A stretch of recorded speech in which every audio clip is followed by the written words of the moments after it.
Features of joint stock company. इस video में मैं बताऊंगा कि ये कितने मार्क्स का क्वेश्चन है। उसके बाद मैं 30 पॉइंट्स इसके एक्सप्लेन करूंगा। उसके बाद एक स्टोरी बनाया है थ्री इडियट्स, जिसमें आपको 30 के 30 पॉइंट्स लर्न होंगे with in 30 seconds by the end of this video. Video शुरू करने से पहले इस वीडियो के डिस्क्रिप्शन में लिंक दिया है 11th OCSP इको अकाउंट्स, जिसमें जाकर आप जो वीडियो चाहिए सारे के सारे video chapter by chapter question by question देख सकते हैं। नाउ शुरू करते हैं ये क्वेश्चन। अब ये जो डिस्टिंग्विश फॉर्म में दिया है मैंने, जिसमें ये डिस्टिंग्विश का भी काम करेगा और फीचर्स का भी काम करेगा। ये क्वेश्चन फुल 10 मार्क्स का आएगा और इसमें आपको ए मीनिंग, बी डेफिनेशन और बाद में एक एक करके पॉइंट लिखना है। तो सबसे पहले इंडिया में कैसे पहचानना है कि ये कंपनी है। कोई भी नाम के अंत में यदि वर्ड लिखा रहेगा लिमिटेड, LTD, तो वो कंपनी है। या in certain cases private limited में PVT लिमिटेड ऐसे शब्द आएगा। ये लिमिटेड मतलब पब्लिक लिमिटेड कंपनी और प्राइवेट लिमिटेड, फर्क क्या है वो आने वाले वीडियोस में आपको मिल जाएगा। समझ में आया इंडिया में कैसे पहचानना है। और अमेरिका में it is INC, incorporated. So meaning joint stock company क्या है। सबसे पहले जॉइंट स्टॉक कंपनी एक वॉलंटरी एसोसिएशन है। What is meant by voluntary association? कुछ लोग को आइडिया आया कंपनी शुरू करने का, ऑब्जेक्टिव क्या है? प्रॉफिट। और उस कंपनी जो शुरू होती है रकम से। अकाउंट्स में हमने सीखा है जब एक ओनर शुरू करता है बिजनेस में तो क्या डालता है? कैपिटल।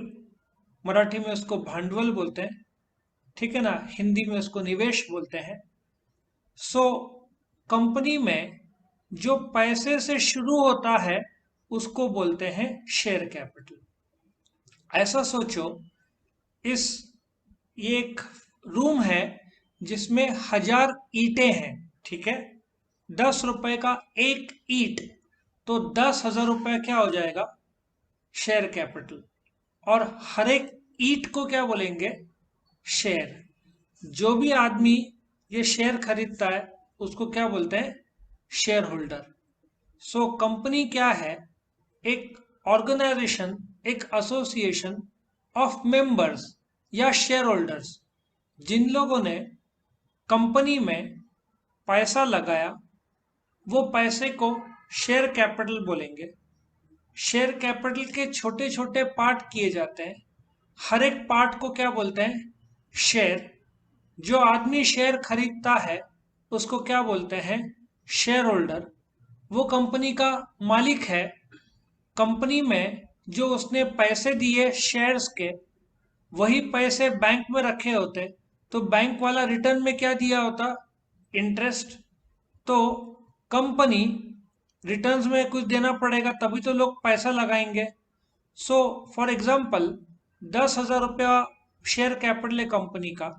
कंपनी ने उस पैसे से 4,000 कमाया, उसमें से 2,500 शेयर होल्डर को रिटर्न्स में दिया, उसको डिविडेंड बोलते हैं। सो डिविडेंड कंपनी के प्रॉफिट का वो हिस्सा है जो कंपनी शेयर होल्डर को रिटर्न्स में देता है। समझ में आ रहा है सबको? यस और नो? कंपनी के मालिक कौन है? Share holders. बट कंपनी को चलाता शेयर होल्डर्स नहीं है। कंपनी एक ग्रुप ऑफ पीपल को अपॉइंट करते हैं जो कंपनी को चलाते हैं, उनको बोलते हैं डायरेक्टर। इंडिविजुअल लेवल पर डायरेक्टर और ग्रुप में बोलते हैं board of directors. Board of directors company को चलाते हैं। रिलायंस में करीबन 30 से 32 लाख शेयर होल्डर्स है। सारे के सारे कैसे चलाएंगे? सो वो लोग अपॉइंट करते हैं डायरेक्टर्स को, डायरेक्टर्स कंपनी को चलाते हैं, पर असली मालिक कंपनी के शेयर होल्डर्स है जिन्होंने ईट खरीदा है। एक आदमी जितने चाहे उतने शेयर्स खरीद सकता है। सो आई होप समझ में आया मीनिंग। ये जॉइंट स्टॉक कंपनी एक वॉलंटरी एसोसिएशन है ऑफ पर्सन्स जिनका उद्देश्य प्रॉफिट है। जिस रकम से शुरू हुई उसको शेयर कैपिटल बोलते हैं, और शेयर कैपिटल के छोटे छोटे पार्ट किए जाते हैं उसको क्या बोलते हैं, शेयर्स। डेफिनेशन आपको रट्टा मारना पड़ेगा। Joint stock company is a voluntary association of individuals for profit. Objective क्या है, प्रॉफिट। जिसके प्रॉफिट कैसे होगा, हैविंग कैपिटल, कैपिटल के छोटे छोटे भाग को क्या बोलेंगे, शेयर्स। समझ में आ रहा है। और ओनरशिप जो है, ओनर्स को मेंबर्स बोलते हैं, तो ओनरशिप मेंबरशिप हो जाता है। शेयर होल्डर या मेंबर्स बोलो तो भी चलता है। जो कंपनी के मालिक है वो कैसे बनते हैं, शेयर्स खरीद के, तो उनको क्या बोलेंगे, शेयर होल्डर या मेंबर्स। वो लोग क्या करते हैं, कंपनी में पैसा लगाते हैं, उस पैसे को क्या बोलते हैं, शेयर कैपिटल। शेयर कैपिटल को क्या किया जाता है, छोटे छोटे भाग में बांटा जाता है। हर एक भाग को क्या बोलेंगे, शेयर। जो आदमी शेयर खरीदता है उसको क्या बोलते हैं, शेयर होल्डर। वो किसको अपॉइंट करते हैं ये share holders, board of directors को। बोर्ड ऑफ डायरेक्टर्स किसको बोलते हैं, ग्रुप ऑफ डायरेक्टर। जैसे टीम, एक को प्लेयर बोलेंगे, ग्रुप को टीम बोलेंगे, वैसे एक को डायरेक्टर बोलेंगे और ग्रुप को क्या बोलेंगे, बोर्ड ऑफ डायरेक्टर्स। तो बोर्ड ऑफ डायरेक्टर्स कंपनी चलाते हैं। फिर नफा होगा, नफे का वो हिस्सा जो कंपनी शेयर होल्डर्स को वापस देती है उसको क्या बोलते हैं, डिविडेंड। समझ में आया, यस और नो। मेंबरशिप, अभी मिनिमम जो है जॉइंट स्टॉक कंपनी में कितने लोग होते हैं, 2। और मैक्सिमम इन्होंने चेंज कर दिया गवर्नमेंट ने, वो मैं बता दूं आपको। अभी नया जो आंकड़ा आया है गवर्नमेंट का वो 200 हो गया है। प्राइवेट कंपनी में अभी जो कायदा है वो ऐसा आ गया है कि मिनिमम नंबर ऑफ जो मेंबर्स है प्राइवेट कंपनी में शुरू करने के लिए कम से कम कितने लोग लगाएंगे, 2, और मैक्सिमम 200। सिर्फ फर्क इतना समझ लो प्राइवेट पब्लिक में, उसका डिस्टिंग्विश मैं अलग से लेने वाला हूँ। पब्लिक कंपनी के शेयर शेयर बाजार में बिकते हैं, प्राइवेट लिमिटेड कंपनी के शेयर शेयर बाजार में नहीं बिक सकते, गिने चुने लोग रहते हैं।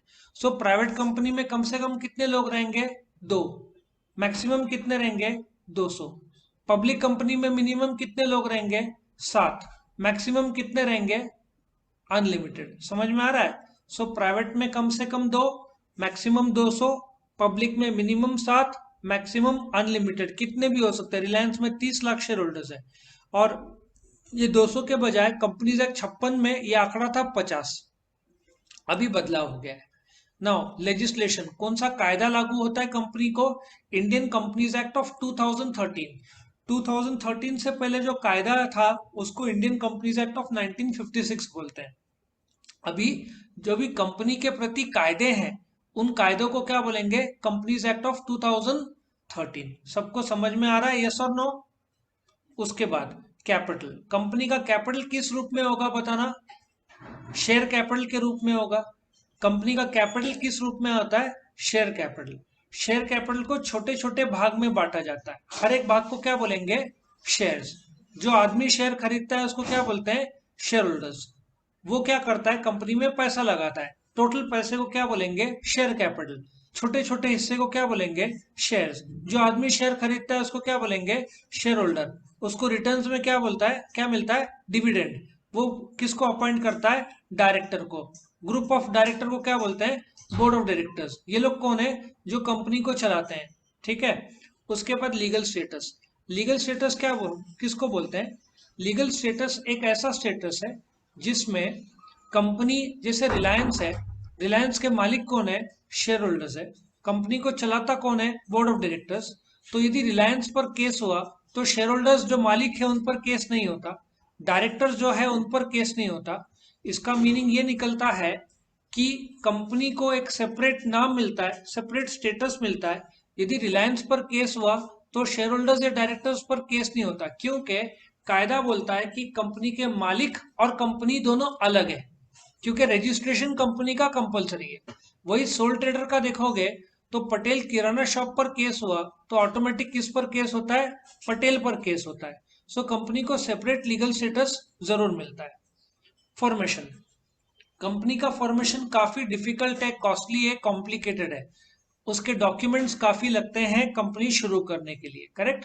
फॉर्मेशन डिफिकल्ट है, कॉस्टली है, कॉम्प्लिकेटेड है, टाइम कंज्यूमिंग है, लाखों और करोड़ों रुपए लगते हैं कंपनी शुरू करने के लिए। रजिस्ट्रेशन जॉइंट स्टॉक कंपनी का कंपलसरी है। तुमको यदि कंपनी शुरू करना है तो प्राइवेट में कम से कम 2, मैक्सिमम 200, पब्लिक में कम से कम 7, मैक्सिमम अनलिमिटेड। ये लोग 2 डॉक्यूमेंट बनाएंगे जिसको मेमोरेंडम ऑफ एसोसिएशन और आर्टिकल्स ऑफ एसोसिएशन बोलते हैं। ये डॉक्यूमेंट लेके किसके पास जाएंगे? आरओसी। आरओसी कौन है? Registrar of companies. हर एक स्टेट में एक रजिस्ट्रार ऑफ कंपनीज होता है। भारत में 22 रजिस्ट्रार है। तो महाराष्ट्र में ज्यादा कंपनीज है इसलिए महाराष्ट्र में 2 रजिस्ट्रार है, एक मुंबई में एक पूना। वो सेंट्रल गवर्नमेंट का अपॉइंट किया हुआ आदमी है, उसका काम है कंपनी को रजिस्ट्रेशन देना। जब तुम डॉक्यूमेंट, जैसे कॉलेज में एडमिशन के लिए तुमने स्कूल लिविंग सर्टिफिकेट, मार्कशीट दिया होगा, उसी प्रकार से तुम मेमोरेंडम आर्टिकल्स और दूसरे डॉक्यूमेंट्स रजिस्ट्रार को दोगे।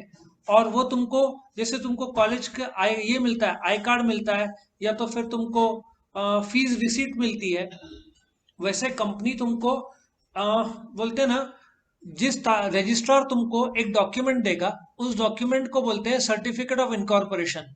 सर्टिफिकेट ऑफ इनकॉर्पोरेशन मतलब कंपनी का जन्म हुआ है। जिस तारीख को सर्टिफिकेट ऑफ इनकॉर्पोरेशन मिलता है, उस तारीख को कंपनी का जन्म माना जाता है। ठीक है, लेकिन तुम शेयर होल्डर है, प्रूफ क्या है कि तुम शेयर होल्डर हो? तुमने तो कंपनी को पैसा दिया है, तो कंपनी तुमको as a proof share certificate देती है। जैसे तुमको कॉलेज का आई कार्ड रहता है ना, वैसे जो भी शेयर धारक शेयर खरीदता है, एज अ प्रूफ कि वो शेयर होल्डर है, उसको शेयर सर्टिफिकेट दिया जाता है। सो एक बार क्विकली रिवाइज करते हैं। कंपनी क्या है? वॉलंटरी एसोसिएशन है। किससे बनता है? Share capital. शेयर कैपिटल को क्या किया जाता है? छोटे छोटे पार्ट में बांटा जाता है। हर एक पार्ट को क्या बोलेंगे? शेयर। जो आदमी शेयर खरीदता है उसको क्या बोलते हैं? Share holders. ठीक है, वो लोग किसको अपॉइंट करते हैं? Board of directors. Board of directors individual level पे क्या बोलेंगे? डायरेक्टर। ग्रुप में क्या बोलेंगे? Board of directors. ठीक है, नाउ रिटर्न्स में क्या मिलता है उसको? डिविडेंड। एज अ प्रूफ कि वो बोर्ड ऑफ डायरेक्टर है, क्या कंपनी देती है? Share certificate. ठीक है, रजिस्ट्रेशन क्या है? कंपलसरी है। किसके पास रजिस्टर करना पड़ता है? Registrar of companies. वो कौन सा डॉक्यूमेंट देता है रजिस्ट्रेशन के दिन? Certificate of incorporation. तुम्हारा बर्थ सर्टिफिकेट होता है ना, वैसे रजिस्ट्रार कंपनी का बर्थ सर्टिफिकेट को सर्टिफिकेट ऑफ इनकॉर्पोरेशन बोलते हैं। उस तारीख को लीगली कंपनी का जन्म माना जाता है। मैनेजमेंट। कंपनी को कौन चलाता है? Board of directors. Board of directors company को मैनेजमेंट करते हैं। बोर्ड ऑफ डायरेक्टर्स को अपॉइंट कौन करता है? Share holders. कहां पे करते हैं? एनुअल जनरल मीटिंग में करते हैं। ठीक है ना, आने वाले चैप्टर्स में आएगा। प्रॉफिट और लॉस। कंपनी, आप लोग कौन सा पैसा देते हो कंपनी को? शेयर कैपिटल का। उससे अब जैसे कंपनी को 1 लाख रुपए का शेयर कैपिटल का पैसा मिला, उसमें से कंपनी ने कमाया 40,000, उसमें से आपको रिटर्न्स में दिया डिविडेंड 25,000 का। सो फर्क समझ में आ रहा है? कंपनी तुम्हारे पैसे से प्रॉफिट करेगी, उस प्रॉफिट का एक हिस्सा शेयर होल्डर को रिटर्न देगी, उसको डिविडेंड बोलते हैं। जैसे आप लोग बैंक में एफडी करते हो और बैंक आप लोग को इंटरेस्ट देता है, वैसे जब कंपनी में पैसा देते हो तो कंपनी क्या देता है रिटर्न्स में? डिविडेंड देता है। Decision making. Board of directors company को चलाते हैं, तो डिसीजन मेकिंग क्या होगा? स्लो होगा, क्योंकि 8-10 डायरेक्टर है, मीटिंग में डिस्कस करेंगे, ग्रुप्स होंगे, टाइम लगेगा, तो डिसीजन मेकिंग काफी स्लो है। कंपनी का फ्लेक्सिबिलिटी भी स्लो है। अब जियो मोबाइल फोन में है, सडनली दूसरा लाइन में आसानी से नहीं जा सकता, उसके प्रोसीजर रहते हैं। सो कंपनी को फ्लेक्सिबिलिटी बहुत कम है, क्योंकि मेमोरेंडम ऑफ एसोसिएशन में आपको बताना पड़ता है कि आपका उद्देश्य क्या है कंपनी का, कि कंपनी क्या काम करना चाहती है। यदि स्टील बेच रही है तो प्लास्टिक नहीं बेच सकती, क्योंकि उस उद्देश्य से शुरू हुआ है। समझ में आ रहा है? तो कंपनी में फ्लेक्सिबिलिटी काफी कम रहता है। गवर्नमेंट रेगुलेशन बहुत ज्यादा रहता है। मतलब क्या है कि यदि 30 लाख शेयर होल्डर्स है, अभी एक एग्जांपल लेते हैं। रिलायंस कम्युनिकेशन का नाम सुना है? किंगफिशर एयरलाइंस का नाम सुना है? किंगफिशर एयरलाइंस का रिलायंस कम्युनिकेशन, अनिल अंबानी ग्रुप, पहले रिलायंस का फोन था, सुना है? टाटा डोकोमो भी था। जब इसमें इतने सारे शेयर होल्डर्स थे, 900 रुपए का एक शेयर था, ऐसा सोचो तुम्हारे पास 900 रुपए है शेयर्स का कीमत, सडनली कंपनी बंद हो गई और बन गया कीमत शेयर का 5 रुपया, घाटा किसको होगा? आप लोग के पास 900 रुपए का सोना है, सडनली उसका कीमत 5 रुपया हो गया, तो नुकसान किसको होगा? शेयर होल्डर को। तो इससे बहुत नुकसान होता है, इसलिए गवर्नमेंट बहुत स्ट्रिक्ट है कि कंपनी में फ्रॉड ना हो। तो गवर्नमेंट रेगुलेशन बहुत ज्यादा रिजिड है, बहुत ज्यादा स्ट्रिक्ट है, बहुत ज्यादा पेनल्टीज है यदि कायदे माने नहीं गए तो। अगला पॉइंट, लायबिलिटी लिमिटेड है। ये सेक्शन 13 नहीं है, क्योंकि सेक्शन जो 13 है ये कंपनीज एक्ट इसका है, कौन सा? 1956 का है। तो ये मैं सेक्शन को हटा रहा हूं, ये उसका कायदा था। ठीक है, अब लायबिलिटी लिमिटेड क्या होता है? अभी क्या होता है, एक शेयर का कीमत 10 रुपया, ठीक है, आप लोगों ने कंपनी को 8 रुपए दिए, कितना देना बाकी है कंपनी को अभी? 2 रुपया।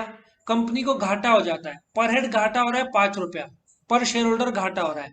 पर आप क्या बोलोगे कि कंपनी को एक शेयर की मूल कीमत जो है 10 रुपया, हम उतना ही देंगे।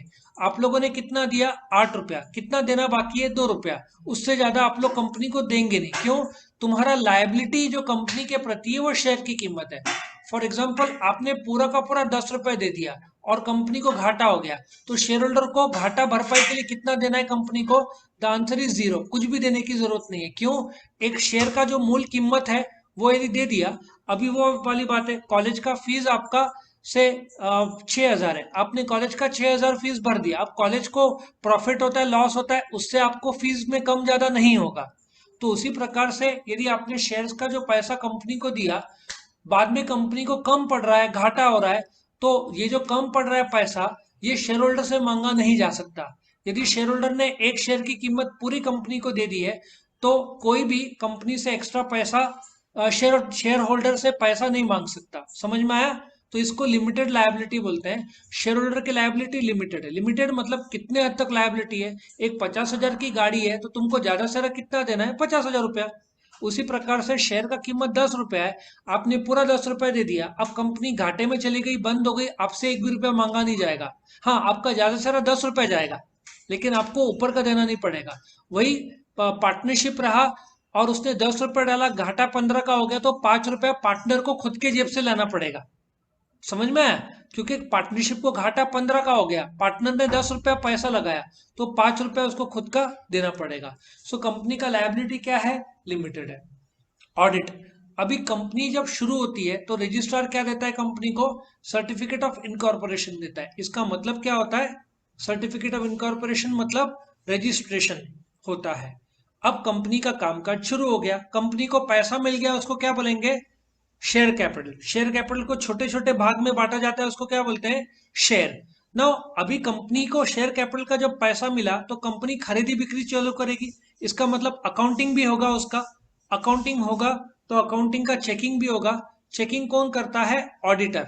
सो ऑडिटर को, ऑडिट क्या होता है? कंपनी के एम्प्लॉय द्वारा बनाया हुआ जो अकाउंट्स है, उसका बाहर का एक आदमी है जो चार्टर्ड अकाउंटेंट है, कंपनी को कंपलसरी अपॉइंट करना पड़ता है, वो आकर कंपनी का अकाउंट्स चेक करता है। ये कायदे से कंपलसरी है। वो चार्टर्ड अकाउंटेंट होना चाहिए और कंपनी के भीतर का नहीं, बाहर का वो आदमी होगा, वो चेक करेगा।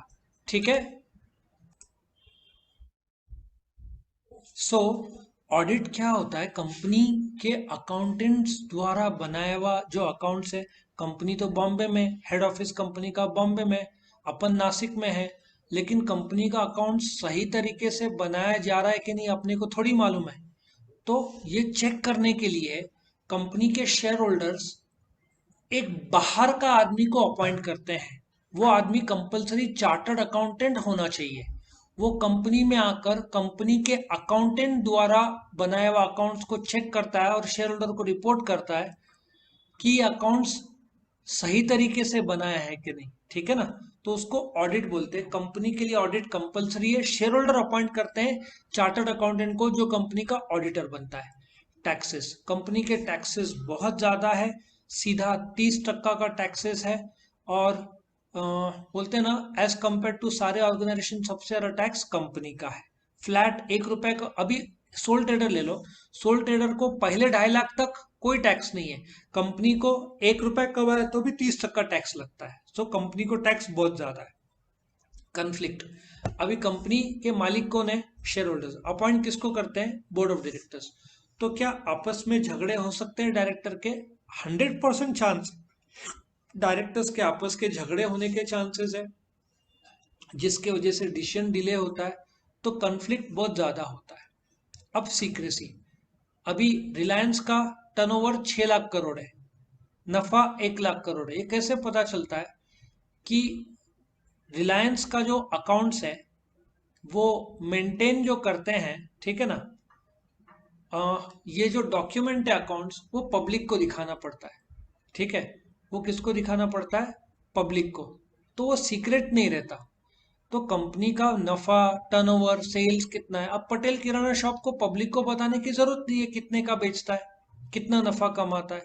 लेकिन कंपनी को पब्लिक को बताना पड़ता है कि वो कितना कमाया, कितना टर्नओवर किया, ठीक है ना।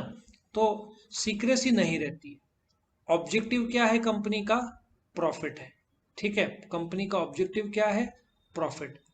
और ऑपरेटिंग कॉस्ट बहुत ज्यादा है क्योंकि कंपनी छोटे पैमाने पे काम नहीं करती है। सोचो ना, रिलायंस का 6 लाख करोड़ का जो टर्नओवर है, तो हर रोज का कितना होगा?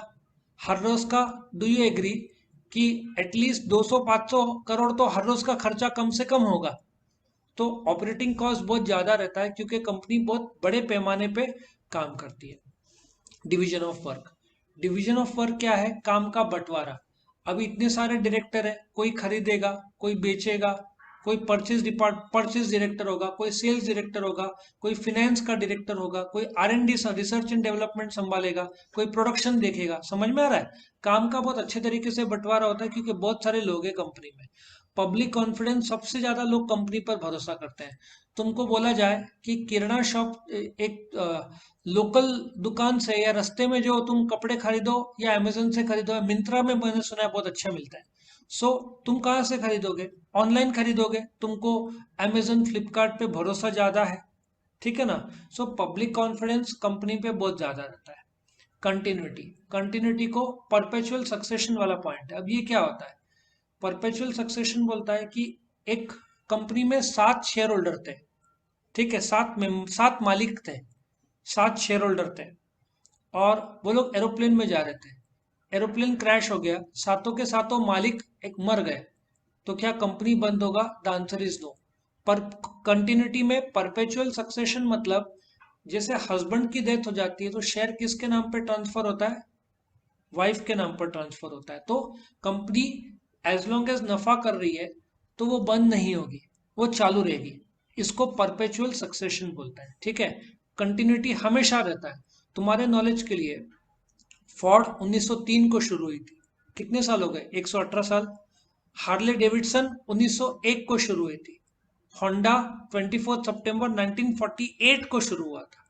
महिंद्रा, जहां तक मेरा नॉलेज है, 1944 को शुरू हुआ था, ठीक है ना। तो आप लोग को समझना चाहिए। और कैडबरी जैसे कंपनी, कुछ कुछ कंपनी 100 200 साल पुराने, 150 साल पुराने हैं। क्यों टिके हुए हैं? क्योंकि प्रॉफिट जब तक है तब तक चालू रहेगा, और शेयर होल्डर के डेथ से कंपनी बंद नहीं होती। आगे बढ़ते हैं। स्टेबिलिटी। स्टेबिलिटी बहुत अच्छा है क्योंकि कोई भी डायरेक्टर के डेथ या शेयर होल्डर के डेथ से कंपनी बंद नहीं होती। डायरेक्टर की डेथ हो गई तो कोई और रिप्लेसमेंट डायरेक्टर को अपॉइंट कर दो। शेयर होल्डर की डेथ हुई तो शेयर उसके वाइफ के ट्रांसफर हो जाएंगे, जिसको टेक्निकल भाषा में ट्रांसमिशन ऑफ शेयर्स बोलते हैं, तो बंद नहीं होती। Next point, direct motivation. Direct motivation नहीं रहता। क्यों नहीं रहता? क्योंकि जो डायरेक्टर ज्यादा मेहनत करेगा, पर उसको क्या मिलना है? पगार मिलेगा। असली कंपनी का नफा में से डिविडेंड तो शेयर होल्डर को जाएगा। शेयर होल्डर तो काम नहीं करता कंपनी में, तो डायरेक्टर बोलेगा मैं कितना भी मेहनत करूं, मुझे तो पगार ही मिलना है, उससे ज्यादा तो कुछ मिलना नहीं है। तो इसलिए मोटिवेशन कम रहता है। जबकि किराना शॉप वाला क्या सोचेगा? मैं मेहनत ज्यादा कर रहा हूँ तो मुझे कमाई भी ज्यादा होगा, तो कमाई मेरा होगा, डायरेक्टर को थोड़ी कमाई मिलेगा। वो तो 30 लाख शेयर होल्डर्स रिलायंस के, उनको मिलना है। जो 1 लाख करोड़ कमाते हैं कंपनी रिलायंस, उसमें से वो लोग 40-50 हजार करोड़ यदि डिविडेंड देते हैं, तो वो तो 30 लाख शेयर होल्डर को मिलना है डिविडेंड, कंपनी के डायरेक्टर को थोड़ी मिलना है, ठीक है। उसके बाद economies of scale. Economies of scale क्या होता है? ज्यादा प्रोडक्शन की वजह से कॉस्ट पर यूनिट कम हो जाता है। अभी मारुति कंपनी सस्ते में क्यों गाड़ियां बेचती है? क्योंकि उनको, वो लोग एक साथ बहुत ज्यादा गाड़ियां बनाते हैं। समझ में आ रहा है? अभी महिंद्रा महीने में 700 गाड़ियां बनाता होगा, मर्सिडीज दिन में 50-100 बनाता होगा, लेकिन मारुति डायरेक्टली 3,500-4,000 गाड़ियां दिन में बनाता है। वर्कर्स तो लगभग उतने ही रहेंगे, लेकिन गाड़ियां मारुति के ज्यादा बनते हैं, जिससे कॉस्ट पर यूनिट कम हो जाता है। आ रहा है समझ में? अब तुमने 1 किलो चावल लिया या 10 किलो लिया, 10 किलो में रेट जरूर कम करेगा, क्योंकि तुम बड़े पैमाने पे ले रहे हो तो रेट कम हो जाता है। उसी प्रकार से ज्यादा कंपनी बड़े पैमाने पे काम करती है तो कॉस्ट पर यूनिट कम हो जाता है। और रिस्क बहुत ज्यादा है क्योंकि इन्वेस्टमेंट बहुत ज्यादा है, करोड़ों रुपए का पैसा लगता है कंपनी में, और प्रोजेक्ट फेल हो गया तो करोड़ों रुपए का घाटा हो जाता है। समझ में आया? तो इसलिए रिस्क बहुत ज्यादा है। पर्सनल कॉन्टैक्ट विद कस्टमर, तुमको जियो में प्रॉब्लम आया तो तुम थोड़ी मुकेश अंबानी को फोन करोगे कि भाई प्रॉब्लम आ रहा है सॉर्ट आउट करो। और इसके जियो के करीबन 30 करोड़ ग्राहक है, 30 से 32 करोड़ ग्राहक है। मुकेश अंबानी थोड़ी हर एक ग्राहक को फोन करेगा। So logic is personal contact with customer नहीं रहेगा, क्योंकि कंपनी में लोग लिमिटेड है और कंपनी के कस्टमर्स बहुत ज्यादा है, तो पर्सनल कॉन्ट्रैक्ट नहीं रहता। Contribution to society, company society के लिए गुड्स देती है, लोगों को नौकरी देती है, गवर्नमेंट को टैक्स देती है, ठीक है ना, लोगों को पगार मिलता है। तो सोसाइटी के लिए कभी कुछ बना दिया, गार्डन बना दिया, जैसे यहाँ पे एक जगह है जिसमें सपट टी कंपनी उस गार्डन को मेंटेन करती है, और त्र्यंबक नका में बॉश कंपनी वो गार्डन मेंटेन करती है। तो ऐसे कंपनी सोसाइटी के लिए कुछ ना कुछ चालू रहता है, गुड्स भी तो देती है। वोटिंग राइट्स, अभी सबसे इम्पोर्टेंट कंपनी और कोऑपरेटिव सोसाइटी में फर्क है कि कंपनी में वोटिंग राइट्स, एक आदमी एक शेयर, जैसे उसके पास 10 शेयर है तो वो 10 वोट कर सकता है, 100 शेयर है तो 100 वोट कर सकता है। पर कोऑपरेटिव सोसाइटी में एक आदमी को सिर्फ एक वोट मिलता है। सो ज्वाइंट स्टॉक कंपनी में तुम्हारे पास 1000 शेयर है तो तुम 1000 वोट दे सकते हो। इतना बड़ा फर्क है, ठीक है ना। सो वोटिंग राइट्स कंपनी में एक शेयर 1 वोट, तुम्हारे पास 500 शेयर है तो तुम 500 वोट करो। और लास्ट में जो एग्जाम्पल है, रिलायंस इंडस्ट्रीज लिमिटेड। ठीक है, सबको समझ में आया? Very good. तो अभी हम क्या करेंगे, ये 30 पॉइंट्स लर्न करने के लिए मैं एक स्टोरी बताऊंगा जिससे आपको 30 के 30 पॉइंट्स लर्न हो जाएंगे। 3 इडियट्स मूवी का स्टोरी है। तो स्टोरी शुरू करते हैं। ये फीचर्स के आपके सामने टोटल 30 पॉइंट्स आ रहे हैं, ठीक है।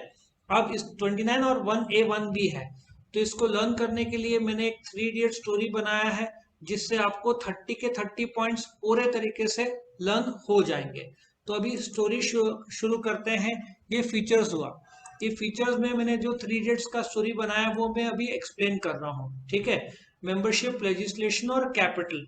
अभी 3 इडियट्स का याद रखो, कोई भी डिस्टिंग्विश रहेगा तो पहला मीनिंग, डेफिनेशन और आखिरी पॉइंट एग्जाम्पल के तौर पर रहता है।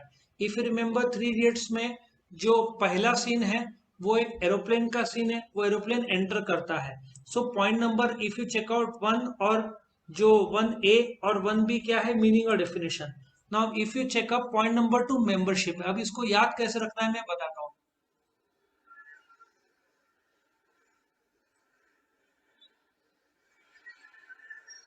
ये 3 इडियट्स का फर्स्ट सीन है जिसमें एरोप्लेन का सीन दिखाया है। एरोप्लेन में काफी सारे लोग हैं, ऐसा सोचो, उन लोग को मेंबरशिप सोचो। फिर याद होगा फरहान कुरैशी हार्ट अटैक का बहाना करता है, देखा जाए तो कायदा तोड़ता है ना, इलीगल, वो कायदा तोड़ता है। लेजिस्लेशन मतलब कायदा तोड़ के प्लेन को लैंड करवाने को लगाता है। और ऐसा एज्यूम करो कि प्लेन लैंड हो रहा है, ये फरहान कुरैशी हार्ट अटैक का बहाना करके प्लेन लैंड करने को लगाता है। और प्लेन कहाँ पे लैंड होता है, कैपिटल में, ऐसा सोचो। कैपिटल मतलब दिल्ली में लैंड होता है। सो पॉइंट नंबर 1, एरोप्लेन हवे में है, अंदर बहुत सारे लोग हैं, उसको मेंबरशिप बोलेंगे लोगों को, जो यहाँ पे फोटो में मैंने बताया है। फिर फरहान कुरैशी हार्ट अटैक का झूठा बहाना करके कायदे तोड़ के प्लेन को लैंड करवाता है, प्लेन लैंड होता है कैपिटल में दिल्ली, कायदा तोड़ता है तो लेजिस्लेशन। उसके बाद प्लेन धरती में आ गया, अब वापस टेरेस में जाओ। चतुर का सीन याद होगा तो, याद है ना, चतुर और ये लोग दोनों रहते हैं, फरहान कुरैशी और राजू रस्तोगी। वो अपना स्टेटस सबको दिखाता है, कौन, फरहान कुरैशी, और बोलता है मेरे पास ये बंगला है, मेरे पास मोबाइल है और ऐसे फरारी है, ऐसे सब बताता है। सो मोबाइल में ऐसा सोचो, देखो उसका फॉर्मेशन फॉर्म हो रहा है मोबाइल में, फरारी और उसका बंगला, ये जो बताता है। और फिर वो दीवार में लिखता है 5 सितंबर, ऐसा सोचो दीवार में रजिस्ट्रेशन करता है 5 सितंबर का, ये तुम्हारे सामने दीवार का आ गया। सो पॉइंट नंबर 1 क्या था, मीनिंग और डेफिनेशन। 1A 1B बोला है, 1 और 2 भी हो सकता है वो। उसके बाद स्टोरी कहाँ शुरू होता है, प्लेन हवे में है, अंदर बहुत सारे लोग हैं, तो क्या बोलेंगे, मेंबरशिप। उसके बाद क्या होता है, फरहान कुरैशी कायदा तोड़ के प्लेन को लैंड करवाने को लगाता है, कहाँ पे, दिल्ली में, जो कि कैपिटल है। अब धरती पे आने के बाद वापस बिल्डिंग के टेरेस में आ जाओ। अभी चतुर का सीन है, चतुर अपना स्टेटस लोगों को दिखाता है, मोबाइल में उसका फरारी और बंगला फॉर्म होता है विच इज फॉर्मेशन, दीवार में 5 सितंबर लिखता है, रजिस्ट्रेशन। इफ यू चेकआउट, उसके बाद जैसे मूवी आगे बढ़ता है, रैंचो जो है, ठीक है ना, उसकी एंट्री होती है, जो रैगिंग जब चलते रहता है, तो ऐसा सोचो कि वो आता है और रैगिंग का मैनेजमेंट करता है, ठीक है, रैगिंग का मैनेजमेंट करता है। तो एक को, इफ यू रिमेम्बर, शॉक लग जाता है तो उसका लॉस हो जाता है, प्रॉफिट और लॉस जो है, ठीक है ना, उसको एक को शॉक लगता है तो लॉस हो जाता है। पॉइंट नंबर 1 क्या था? प्लेन हवे में है, मेंबरशिप, उसमें लोग है, जो फरहान कुरैशी लेजिस्लेशन कायदा तोड़ के कहाँ पे लैंड करवाता है? कैपिटल बिल्डिंग के टेरेस में। चतुर क्या करता है? अपना स्टेटस दिखाता है। मोबाइल में क्या होता है?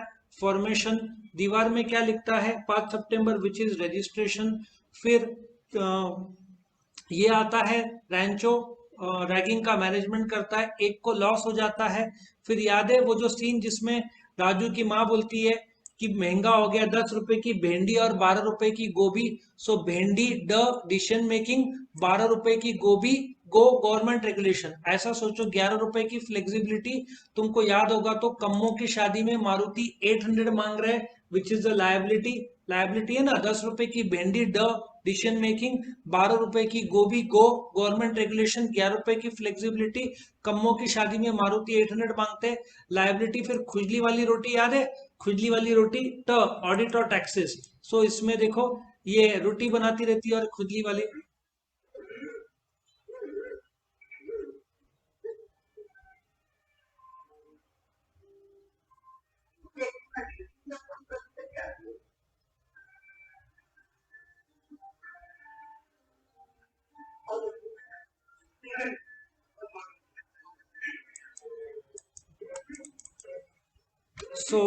इसमें कुछ प्रॉब्लम आ रहा है तो मैं वापस से आगे बढ़ूंगा, नेक्स्ट पॉइंट में आऊंगा, ठीक है। इफ यू रिमेम्बर, जो वापस से रिवाइज करते हैं, प्लेन कहाँ रहता है?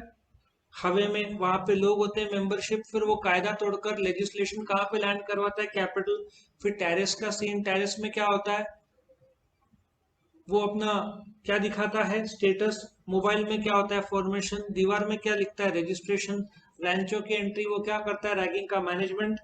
फिर एक को शॉक बढ़ जाता है, लॉस। 10 रुपए की भेंडी डिसीजन मेकिंग, 12 रुपए की गोभी गवर्नमेंट रेगुलेशन, 11 रुपए की फ्लेक्सिबिलिटी। कम्मो की शादी में मारुति 800 मांग रहे, लायबिलिटी, ठीक है ना। खुजली वाली रोटी, ऑडिट और टैक्सेस। फिर वो लोग भूखे घर के बाहर निकलते हैं, आपस में झगड़ा करते रहते हैं, कन्फ्लिक्ट, याद है? कन्फ्लिक्ट। उसके बाद वो लोग सीक्रेटली एक शादी में एंटर करते हैं, सीक्रेटली।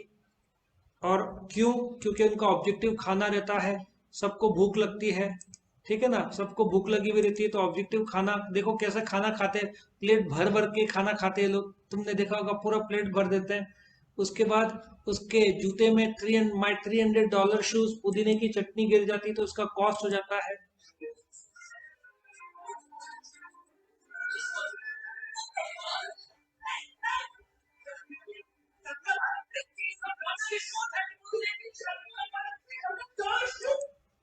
ठीक है।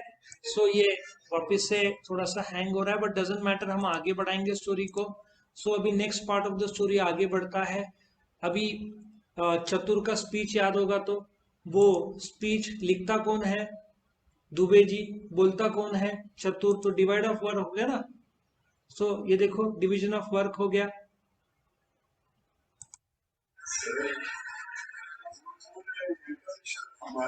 Division of work, Dubey ji speech लिखते हैं, चतुर भाषण देता है। किसके सामने देता है? लगातार पब्लिक के सामने देता है, और कंटिन्यूसली देता है, पब्लिक के सामने देता है, और कंटिन्यूसली देता है। और बोलता है ना, अपने आप को इस काबिल बनाया है, याद है?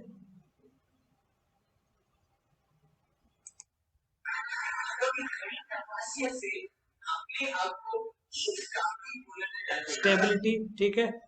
पब्लिक उसका स्पीच सुन के मोटिवेटेड हो जाती है, लेकिन प्रिंसिपल नाराज हो जाता है और उसको, ऐसा सोचो, लात नहीं स्केल से मारता है, इकोनॉमीज ऑफ स्केल, ठीक है। और फिर लास्ट के 4 पॉइंट, जिसमें रैंचो की मुलाकात होती है, ठीक है ना, याद होगा तो। So let us come to the point. याद है, राजू रस्तोगी पीयू को भगा के लेके जाता है, उसमें रिस्क रहता है। और फिर पर्सनल कांटेक्ट आखिर के सीन में, इसके साथ, रैंचो के साथ इन लोग का कांटेक्ट होता है। ये मूवी किसके लिए बनी है? सोसाइटी के लिए बनी है।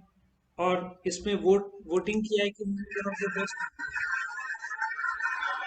तो अभी क्विकली एक और बार पॉइंट्स रिवाइज करें। ठीक है, पॉइंट्स क्या क्या है एक बार रिवाइज करो सारे के सारे। ये पॉइंट्स इधर आ गए। ठीक है, पहला पॉइंट क्या है, मीनिंग और डेफिनेशन। उसके बाद टेरेस एरोप्लेन के अंदर लोग क्या है, मेंबरशिप, कायदे तोड़ता है, लेजिस्लेशन, प्लेन कहाँ लैंड होता है, कैपिटल में। फिर टेरेस का सीन रहा, चतुर क्या करता है, स्टेटस दिखाता है। मोबाइल में क्या है, फॉर्मेशन। दीवार में क्या है, रजिस्ट्रेशन। उसके बाद क्या है, रैगिंग का मैनेजमेंट करता है। उसके बाद एक को लॉस हो जाता है, प्रॉफिट और लॉस। फिर 10 रुपए की भिंडी डिसीजन मेकिंग, 12 रुपए की गोभी गवर्नमेंट रेगुलेशन, 11 रुपए की फ्लेक्सिबिलिटी, कम्मों की शादी में मारुति 800 मांग रहे लाइबिलिटी, खुदी वाली रोटी, ऑडिट और टैक्सेस, बाहर झगड़ा करते रहते, भूख लगी रहती है, कन्फ्लिक्ट मतलब झगड़ा। फिर ये लोग सीक्रेटली शादी में एंटर करते हैं क्योंकि उनका ऑब्जेक्टिव खाना रहता है। एक के जूते में वो पुदीने की चटनी डाल देता है, माइक $300 शूज, उसका कॉस्ट लग जाता है। फिर अभी भाषण चतुर का, दुबे जी भाषण लिखते हैं, चतुर भाषण बोलता है, डिवीजन ऑफ वर्क, पब्लिक के सामने बोलता है, कंटिन्यूसली बोलता है, अपने आप को इस काबिल बनाया है, स्टेबिलिटी, पब्लिक सुन के मोटिवेट हो जाती है, which is a direct motivation. उसके बाद में प्रिंसिपल ऐसा सोचो, लात से नहीं स्केल से मारता है। फिर लास्ट का जो सीन है उसमें राजू रस्तोगी पीयू को भगा के लेके आता है, उसमें रिस्क रहता है। इनका रैंचो से पर्सनल कांटेक्ट होता है लास्ट सीन में। और ये मूवी सोसाइटी के लिए बनी है और इसमें वो पब्लिक ने वोट किया, this is one of the best movie of all time. So I hope ये स्टोरी आपको पसंद आया होगा। वीडियो पसंद आया तो लाइक करना, फ्रेंड्स के साथ जरूर शेयर करना, चैनल को सब्सक्राइब करना। और इस वीडियो में यदि ऐसे क्वेश्चंस और इसके अलग अलग वीडियोस देखने हैं तो डिस्क्रिप्शन में जाओ, और 11th SPOC में इको अकाउंट्स में आपको बहुत सारे वीडियोस मिल जाएंगे, chapter by chapter, question by question, जहाँ पे आपके सारे रिक्वायर्ड वीडियोस पूरे हो जाएंगे। Thank you for watching. ठीक है।